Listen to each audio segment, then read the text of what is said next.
ቀጥሎ የምትመለከቱት ታሪክ የአሜሪካ የእሳት አደጋ ጊዜ ሰራተኞች በደረሳቸው ጥቆማና በቦታው ላይ ሄደው ካዩት በመነሳት የተሰራ እውነተኛ ታሪክ ነው። አንድ ኤሪክ የተባለ ወጣት ገና በሳምንቱ መጀመሪያ ወደ 911 ፖሊሶች ጋር ደውሏል። ኤሪክ እንደሚለው ከሆነ በመታጠቢያ ክፍል ውስጥ የህፃን ልጅ ድምጽ እየሰማ ነው። ልጁ ደግሞ ገና ወጣት እንደመሆኑ የትዳር አጋርም ሆነ ምንም ልጅ የለውም። ፖሊሶችም ግራ በመጋባት የህፃኑን ድምጽ ከየት እንደሚሰማ በሚጠይቁት ሰዓት ኤሪክ በሚያስደነግጥ ሁኔታ የህፃኑን ድምጽ የሚሰማው ከግድግዳ ውስጥ እንደሆነ ይናገራል። የእሳት አደጋ ሰራተኞችም ልክ ኤሪክ እንደተናገረው በመታጠቢያ ክፍል ግድግዳ ውስጥ የህፃኑን ልጅ ድምጽ ሰምተውታል። ግን ይሄ ህፃን ልጅ ከየት መጥቶ እንዴት ወደዚህ ግድግዳ ውስጥ ሊገባ እንደቻለ ማንም ምንም አያውቅም። እናም ከእሳት አደጋ ሰራተኞቹ መካከል ባክ የተባለው ወዲያውኑ መጥረቢያውን በማንሳት ግድግዳውን ለመፍለጥ ይነሳል። ግን አለቃው ግድግዳውን በሚፈልጥ ሰዓት ልጁንም ሊጎዳው ስለሚችል ምንም እንኳን ሌላ ጊዜ ግድግዳ ለማፍረስ መጥረቢያ ቢጠቀሙም በዛሬው ዕለት ግን ይሄ እንደማይሰራ ይነግረዋል። እናም ከወትሮ በተለየ ሁኔታ የግድግዳውን እያንዳንዱን ክፍል በእጃቸው በጥንቃቄ ያፈረሱት ሲሆን ይህንንም እንዳደረጉ የህፃኑ ድምጽ በትክክል ከየት እንደሚመጣ ማወቅ ችለዋል። የሚገርመው የዚህ ህፃን ልጅ ድምጽ የሚሰማው የሽንት ቤት ውሃ ከሚያስተላልፈው ከአንደኛው ቱቦ ውስጥ ነው። ሰራተኞቹም እንደምንም ብለው በጥንቃቄ ይህንን ቱቦ ካወጡ በኋላ በቱቦ ውስጥ ልጁን እያሞላለጨ እንዲያስወጣላቸው ሲሉ በርከት ያለ ቅባት ጨምረዋል። እናም እቅዳቸው በሚገባ ሰርቶላቸው ይህንን በቱቦ ውስጥ ታፍኖ የነበረ ልጅ በተሳካ ሁኔታ ማውጣት ችለዋል። በጊዜውም በአፍንጫ ውስጥና በአፍ ውስጥ የነበረውን ቆሻሻ በእጃቸው አውጥተው የነበረ ሲሆን ከዚህ የተሻለ ሕክምና ግን ማግኘት ስለነበረበት ህፃኑ ልጅ ወዲያውኑ ወደ ሆስፒታል ተወስዷል። ትዕይንቱ ሲቀየር ፖሊሶች ከእሳት አደጋ ሰራተኞች በመቀጠል ቦታው ላይ ምርመራ ለማድረግ መጥተዋል። በጊዜውም ካቴ የተባለችው አንደኛዋ መርማሪ በቦታው ላይ ትኩስ ደም የተመለከተች ሲሆን ይህንንም ደም ተከትላ በምትሄድ ሰዓት ወደ አንደኛው ቤት ይመራታል። በዚህኛው ቤት ውስጥ ደግሞ ህፃኑን ልጅ ወልዳ የጣለችው ሴት ትገኛለች። በጊዜውም ሴቲቱ ደግሞ ራሷም ለሞት ጫፍ ላይ ደርሳ ነበረ እና ካቲም ይህንን ጭካኔ ለመፈጸም የሚያስገድዳት አንዳች ነገር ባይኖር ይሄንን አታደርግም ብለው በማመን እናትየውም ልጅየውም ጥሩ ሕክምና ወደሚያገኙበት ቦታ አንድ ላይ ወስደዋቸዋል። እነዚህ የእሳት አደጋ ሰራተኞች ማለት ሰዎችን ለማዳን ሲሉ የራሳቸውን ህይወት አሳልፈው እስከ መስጠት የሚደርሱ ሰዎች ናቸው።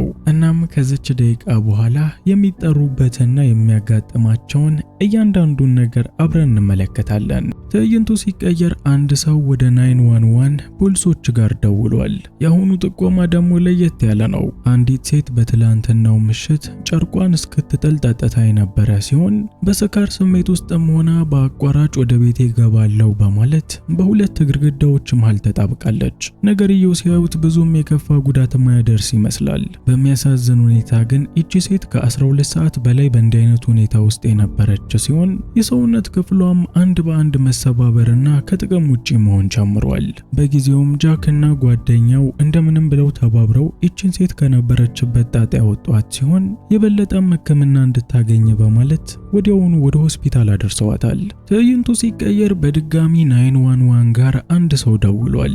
ይሄ ደዋይ ደግሞ በራሱ መኪና የኤሌክትሪክ ፖል የገጨ ሲሆን ፖሊሶችም ለእርዳታ በፍጥነት እንዲመጡለት ጠይቋል። ታዲያ ፖሊሶችም ጉዳዩን ለእሳት አደጋ ሰራተኞች አሳልፈው የሰጧቸው ሲሆን የእሳት አደጋ ሰራተኞችም ልክ ቦታው ላይ በሚደርሱ ሰዓት የኤሌክትሪክ ገመዶች ልክ እንደ ቄጠማ ተጎዝጉዘው ይመለከታሉ። በእንዲህ አይነት ሁኔታ ደግሞ ወደ መኪናው ተጠግቶ ሰውየውን ለማውጣት በጣም አስቸጋሪ ነው። ሰራተኞቹም ያላቸው አማራጭ የኤሌክትሪክ ገመዶቹን አንድ በአንድ መቆራረጥ ስለነበር ይህንን በትዕግስት ማድረግ ጀምረዋል። በዚህ መሃል ግን ከሰራተኞቹ መካከል አንደኛዋ የሰውየው መኪና ጋዝ እያፈሰሰ እንደሆነ ትመለከታለች። ይሄ ደግሞ በችግር ላይ ሌላ ችግር ማለት ነው። የመኪናው ጋዝ እንደዚሁ መፍሰሱን የሚቀጥል ከሆነና ኤሌክትሪኩ ጋር የሚደርስ ከሆነ መኪናው በአንዴ ሊፈነዳ ይችላል። እናም እነሱ ይሄንን ገመድ ቆርጠው እስኪጨርሱ መኪናው ሊፈነዳ ስለሚችል ለሰውየው በጥንቃቄ በሩን እንዲከፍት ከዛም በሁለት እግሩ መሬት ላይ እንዲያርፍ ይነግሩታል። እግርህ መሬቱን በሚረግጥ ሰዓት ማረፍ ያለበት ሁለቱም እግርህ ነው። ሳይሆን ቀርቶ ግን አንደኛውን ብቻ ካሳረፍክ እንደምትሞት ወቅ። ለዚህ እንደምንም በጥንቃቄ ሁለቱንም እግር ለማሳረፍ ሞክር በማለት ያላቸው ብቸኛ አማራጭ ይሄ እንደሆነ ይነግሩታል። ሰውየውም ቢሆን ነፍሱን ለማዳን ሲል የተባለውን በጥንቃቄ የፈጸመ ሲሆን በሁለቱም እግሩም ከመኪና ውስጥ ዘሎ መሬት ላይ በማረፉ ምክንያት ሕይወቱ መትረፍ ችሏል። ትዕይንቱ ሲቀየር 911 ጋር አንድ ሰው ደውሏል። በአሁኑ የተደወለላቸው ከባህር ዳርቻ ነው። ፖሊሶች ይህንን ጥሪ ከመቀበላቸው በፊት ልጆች ከአባታቸው ጋር በባህር ዳርቻ ሆነው እየተዝናኑ ነበረ። እናም በጊዜው አባታቸውን በአሸዋ ውስጥ ቀብረውት እላዩ ላይ ውሃ እየደፉበት የነበረ ሲሆን በድንገት ግን ያልታሰበ መብረቅ ይመጣና ቦታውን በሚመታው ሰዓት ሰውየው ላይ ተሸፍኖ የነበረው አሸዋ ወደ መስታወትነት ይቀየራል። እናም በአሁኑ ሰዓት 911 ተደውሎ የእሳት አደጋ ሰራተኞች ወደ ቦታው የመጡበት ምክንያት ይሄ ሲሆን እነባክም ሰውየው አንገቱን ዙሪያ የከበበውን መስታወት በመሰባበር የሰውየውን ሕይወት ለማዳን እየሞከሩ ነው። በጊዜው ደግሞ አባታቸውን አሸዋ ያለበሱት ህፃናቶች ራሳቸውን እየወቀሱ ነበረ። ይህንን የተመለከተው ባክም ወደ ህፃናቱ ጋር በመቅረብ ይህ የምትመለከቱት አሸዋ ከመጠን በላይ ሙቀት በሚያገኝ ሰዓት ቀልጦ ወደ መስታወትነት ይቀየራል። እናም በአሁኑ ሰዓት የተፈጠረውም ይኸው ነው። እናንተ ሆን ብላችሁ አባታችሁን ለመጉዳት ያደረጋችሁት አንድም ነገር የለም በማለት ህፃናቶቹን እያረጋጋቸው ነው። ምናልባት ዩቲዩብ ቪዲዮውን በተደጋጋሚ ስለሚያመጣላችሁ ሰብስክራይብ ያደረጋችሁ መስሏችሁ ይሆናል። እዚህ ጋር ለማየት እንደምትችሉት ከሆነ ግን የሚያዩት አብዛኛዎቹ ፐርሰንት ሰዎች በጭራሽ ሰብስክራይብ አላደረጉም። ቻናሉን ሰብስክራይብ ብታደርጉ ይበልጥ ታግዙናላችሁ። ላይክ እና ሰብስክራይብ ማድረጉ እንዳትረሱ። ቀጥለውም ሰራተኞቹ ሙሉ ለሙሉ አሸዋውን ቆፍረው ሰውየውን ነፃ ያደረጉት ሲሆን በሚያሳዝን ሁኔታ ግን ሰውየው አንገቱን ጨምሮ በርካታ ቦታ ላይ በዚህ መስታወት ምክንያት ተቆራርጦ ይገኛል። በፈጣሪ እርዳታና በእነዚህ አደጋ ሰራተኞች አማካኝነት ግን ደሙ ፈሶ ከማለቁና ከመሞቱ በፊት ወደ ሆስፒታል ደርሰዋል። ብዙም ሳይቆይ የእሳት አደጋ ሰራተኞች ከፍተኛ ሄሊኮፕተር አደጋ እንደደረሰ ተነግሯቸው ወደ አንድ ቦታ መጥተዋል። እናም የሚገርመው ደግሞ ይህንን ሄሊኮፕተር የከሰከሰው ትልቅ ታወር ወይም ህንፃ አይደለም። ሄሊኮፕተሩ እንዲከሰከስ ያደረገችው አንዲት ድሮን ነች። ይህንን ድሮን ደግሞ እየተጫወተ የነበረበት አንድ ልጅ ሲሆን በዚህ ድሮን ምክንያትም አንድ ሄሊኮፕተር ተከስክሶ በቦታው ላይ ከፍተኛ ጉዳት ደርሷል። የእሳት አደጋ ሰራተኞችም የደረሰው ጉዳት ምን እንደሆነ በደንብ ካጣሩ በኋላ በተለያየ ቡድን ተከፋፍለው ግማሾቹ እሳቱን ማጥፋት የጀመሩ ሲሆን ግማሾቹ ደግሞ የተበታተነው የሄሊኮፕተሩ ክፍል ሰዎች ላይ ጉዳት አድርሶ ከሆነ በማለት ቦታውን መቃኘት ጀምረዋል። በዚህም መሰረት የመጀመሪያዎቹ ቡድኖች ወደ ሄሊኮፕተሩ ጋር በመሄድ በውስጥ በኩል በሩ ተቆልፈውበት ለመውጣት ያልቻለውን ፓይለት ያዳኑት ሲሆን የአንድ ሰው ሕይወትም ከመሞት ታድገዋል። ሌላኞቹ ቡድኖች ደግሞ የተሰባበረውን አካል በሚፈልጉ ሰዓት ተሳክቶላቸው አንድ ቦታ ላይ አግኝተውታል። ያገኙት በጣም የሚያስፈራውን የላይኛውን የሄሊኮፕተሩን አካል ነው። ይህ አካል ደግሞ በአንዲት ሴት ላይ ወድቆባት የነበረ ሲሆን የአደጋ ጊዜ ሰራተኞቹም ለሁለት ነገርየውን ማንሳት ባለመቻላቸው ምክንያት ተጨማሪ ሰዎችን ጠርተው የሄሊኮፕተሩን የላይኛ ክፍል አንድ በአንድ በመበታተን ከሴትየዋ ላይ አንስተውላታል። እናም የሴትየዋን ሕይወት ለመታደግ ወዲያውኑ ወደ ሆስፒታል አድርሰዋታል። ይህ በእንዲህ እንዳለ አብዝታ ላፕቶፑንና ስልኳን አልጋዋ ላይ ቻርጅ የምታደርግ አንዲት ሴት እንደለመደችው ላፕቶፑን በአልጋው ላይ ቻርጀር ሰክተው ነበረ። እናም በጊዜው በነበረ ከፍተኛ ሙቀት ምክንያት ገመዱ ተቃጥሎ ወደ ትራሱ እሳት የያዘ ሲሆን ይህም እሳት ሙሉ ለሙሉ ቤቱን አንድዶት የእሳት አደጋ ሰራተኞች ወደዚሁ ቦታ ተጠርተዋል። በጊዜው ሰዎቹ ቤቱን ሰብረው በሚገቡ ሰዓት ያቺ ሴት በመታጠቢያ ክፍል ውስጥ ነበረች። እናም እንደምንም ይቺን ሴት ከዛ ክፍል በማውጣት ስትሬቸር ሊያርገው ወደ ውጭ ወጣት ሲሆን በጊዜውም ልጅቷ መተንፈስ እንኳን አትችልም ነበር። የአደጋ ጊዜ ሰራተኞቹ ግን ከልጅቷ ፊት እንደሚረዱት ለማለት የምትሞክረው አንድ ነገር አለ። በሚቆራረጥ ተንፋሽ ቻርሊ እያለች በተደጋጋሚ በምትናገር ሰዓት በቤት ውስጥ ቻርሊ የሚባል የቀረ ሰው ይኖራል በማለት ወዲያውኑ ወደ ቤት ውስጥ ተመልሰዋል። እናም ወደ ቤት መጥተው ፍለጋቸውን በሚጀምሩ ሰዓት የህፃን ልጅ ድምጽ ሰምቶ የነበረ ሲሆን የቤቱንም እያንዳንዱን ክፍል እያመሰቃቀሉ በሚፈልጉ ሰዓት በመጨረሻም አንድ ትንሽዬ ውሻ ያገኛሉ። ከፍራቻ ብዛትም እንደ ሕፃን ልጅ ሲጮህ የነበረው ቻርሊ ማለት ይሄው ውሻ ነው። በእነሱ ሀገር ውሻም ሆነ ሕፃን ልጅ ማትረፍ ትልቅ ዋጋ ስላለው ቻርሊንም በማግኘታቸው ሁሉም ሰዎች ተደስተዋል።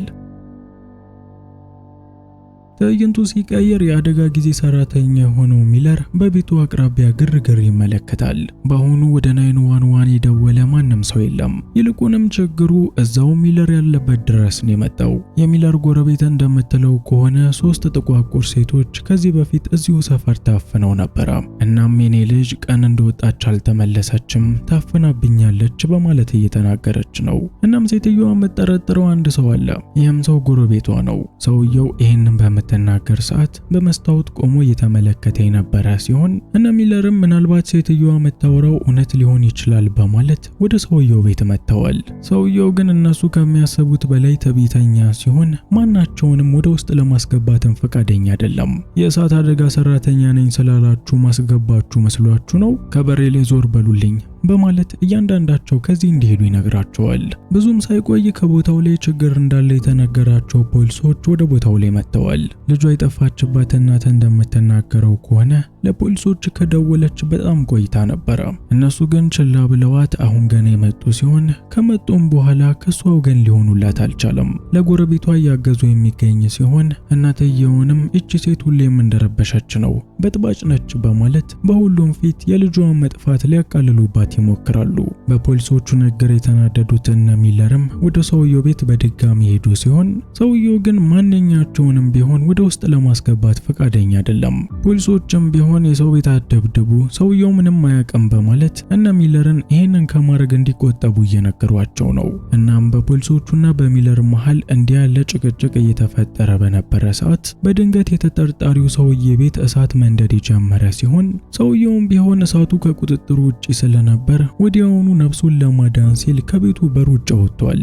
እናም እስካሁን መግቢያ አጋጣሚ እየፈለገ የነበረው ሚለርም ይችን አጋጣሚ በመጠቀም ወደ ውስጥ የገባ ሲሆን በአንድ ክፍል ውስጥም ጠፍታ የነበረችውን ልጅ ታስራ አግኝቷታል። ታዲያ ከምንም በላይ የሚያስገርመው ነገር ፖሊሶቹ ከዚህ በኋላ ያሉት ነገር ነው። አሁንም ቢሆን ፖሊሶቹ ለዛ ሰው እያገዙ የሚገኝ ሲሆን ይቺ ልጅ አግቷት ላይሆን ይችላል፣ ምናልባት ቤቱ ገብታ ይሄንን ችግር የፈጠረችው እሷ ትሆናለች በማለት አሁንም ለሱ እያገዙለት ነው። ይችን ክፍተት ያገኘው ሰውዬም እንደውም ቤቴን ገብታ ያቃጠለችብኝ እሷ ነች፣ ትጠየቅልኝ በማለት በፖሊሶች ፊት ልክ እንደተበዳይ በሚያስመስል ሰዓት ያየችውን መቋቋም ያቃታት እናት ሰውየውን ለመምታት ትነሳለች። ቀድሞውኑ ያልወደዷት ፖሊሶችም አጋጣሚውን በመጠቀም ከመኪና አጣብቀው ሊያስሯት የነበረ ሲሆን ይህንን የተመለከተው ሚለርም ይችን ምስኪን እናት ለመታደግ ወደ ፖሊሶቹ በሚሮጥ ሰዓት ሌሎች ፖሊሶች እሱን የያዙት ሲሆን በጊዜውም በአደጋ ጊዜ ሰራተኞችና በፖሊሶች መካከል አለመግባባት ተፈጥሮ ነበረ። ምንም እንኳን ሚለርና ጓደኞቹ በፖሊሶች ተይዘው ቢወሰዱም ዋና ዓላማቸው የነበረው ያችን ሕፃን ልጅ ማዳን አሳክተውታል። በአጠቃላይ የተመለከታችኋቸው ታሪኮች ከመቼትና ከገጸ ባህሪዎቹ በስተቀር በእውነትም ተፈጥሮ የነበሩ በመዝገብ ላይ ተይዞ የሚገኙ ታሪኮች ናቸው።